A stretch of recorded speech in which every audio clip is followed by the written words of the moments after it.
G'day guys. So it seems the more things change, the more they stay the same. For those keen-eyed Star Wars fans out there, you will have noticed that the Mandalorian Season 3 trailer just dropped. But rather than openly criticising the trailer directly, which of course would be all too easy, I thought we might play a little game called Last Season Bingo. The rules of the game are simple. Every time we see something that's come straight out of last season, or is blatant fan service, we take a shot. Or we scratch our little box on our bingo card, depending on how you're actually playing the game. There will be no peer pressure here to consume alcohol. Unless you have to. Alright, Papa Palpatine, say the word. Roll it. Okay, good start. There's some new Mandalorians there. Din Djarin, the knight in shining armour, with some run-of-the-mill trailer exposition. Good. What are we? What do we stand for? Oh, Naboo Starfighter hyperspace, and there's a little Grogu looking whimsical. Everyone have a shot. Scratch that off your bingo card. Actually, Working Jellyfish, that was from the Book of Boba Fett. Oh, don't you fucking start. The second half of the Book of Boba Fett was Mandalorian 2.5, and we all know it. Regardless, scratch that first one off. This could be one. Is Grogu cuddling with Din worthy of a tick? You know what? I'm feeling generous. I'm going to let this one slide because it's a staple of the series at this point. And it's kind of hard to prove shot for shot that that's a retake. Ha! Slow medium shot of Din and Grogu walking into a settlement from behind. Scratch that one. Salacious Crumb Monkey Lizard. With the same sound effects from Return of the Jedi. Blatant fan service. Everyone drink.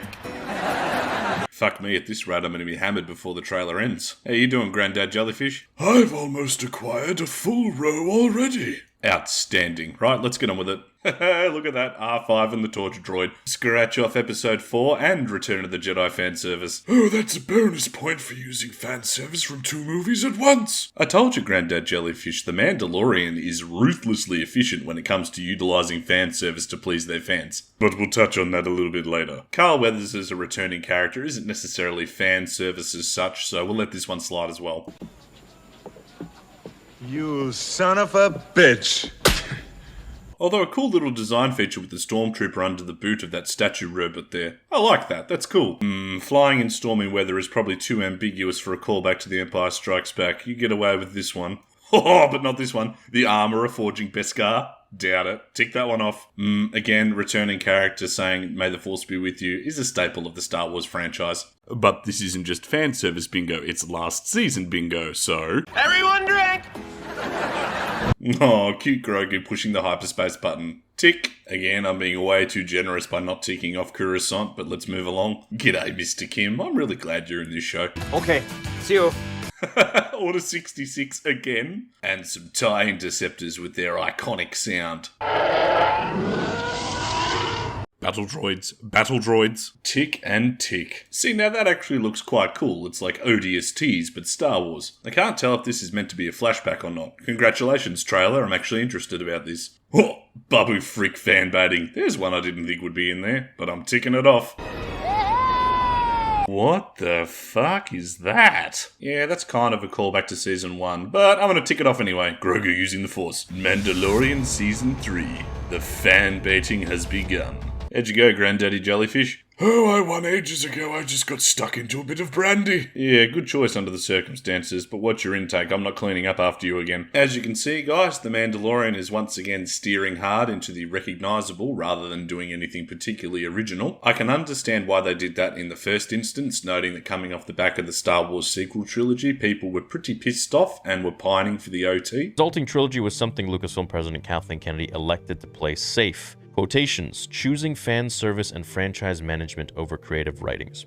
Now, what I say to this is, Kathleen, what are you smoking? What fan service did you provide in the sequel trilogy? You made Luke a goddamn bitch. You destroyed a legendary character.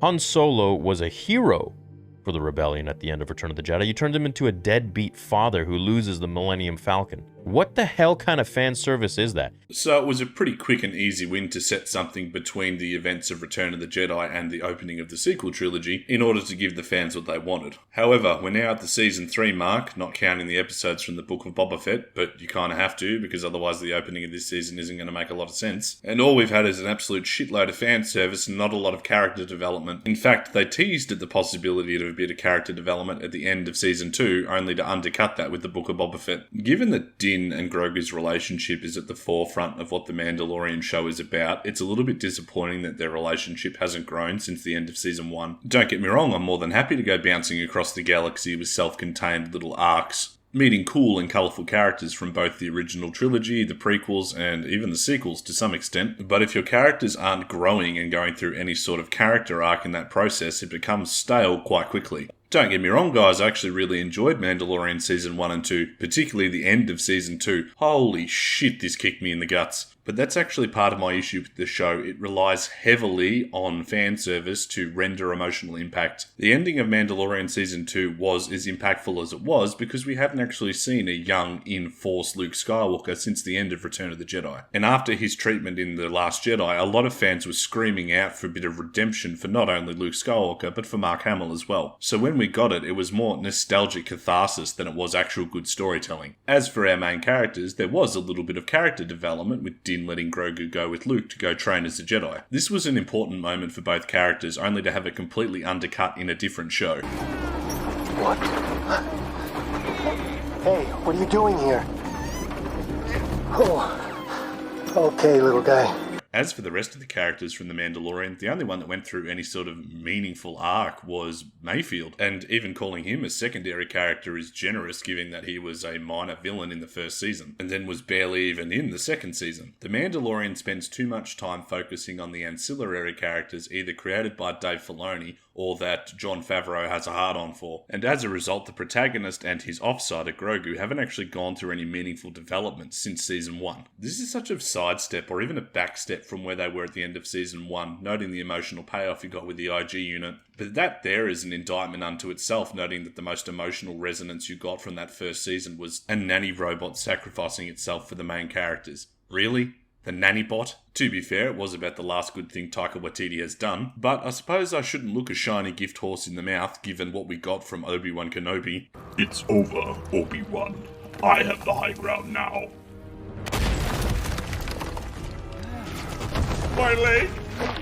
I can't help but feel that The Mandalorian has just become a vehicle to get old and scorned Star Wars fans back onto the Disney Star Wars bandwagon, because if you're coming to The Mandalorian looking for any sense of meaningful character development, you're not going to get it. What you are going to get is a knight in shining armour who's going to bounce all over the galaxy with his cute sidekick, solving mysteries and then earning respect and upgrades towards his next mission. But if I wanted that, I would just go play Shadow of Mordor. Again. As I said, guys, I'm not expecting much from Mandalorian Season 3. I'll watch it, but I'm certainly not looking forward to it as such. To be perfectly honest, they really killed my hype for Mandalorian Season 3 when they did those couple of episodes of the Book of Boba Fett. I was really excited to see how Din got on without Grogu, and whether he would revert as a character and go back to his old brutal ways, and whether Grogu would actually become Luke's first apprentice, thereby opening the door to the possible retcon of the Star Wars sequels. But alas, it shall not be what I want. But if I set the bar really low, maybe there'll be some cool scenes in there that I'll enjoy. But enough from me, how did you guys go with the fan service bingo? And, more importantly, are you looking forward to Mandalorian Season 3? Let me know in the comments. Don't forget to add a sub to the Sheltered Harbour. I prefer nuclear, but I'm not picky, I'll take diesel if I can get it as well. But remember, I'm just a brainless lump, who's not even remotely surprised that the Mandalorian Season 3 trailer is totally without substance and packed with fan service. He can see things before they happen. That's why he appears to have such quick reflexes. Uru, my friend.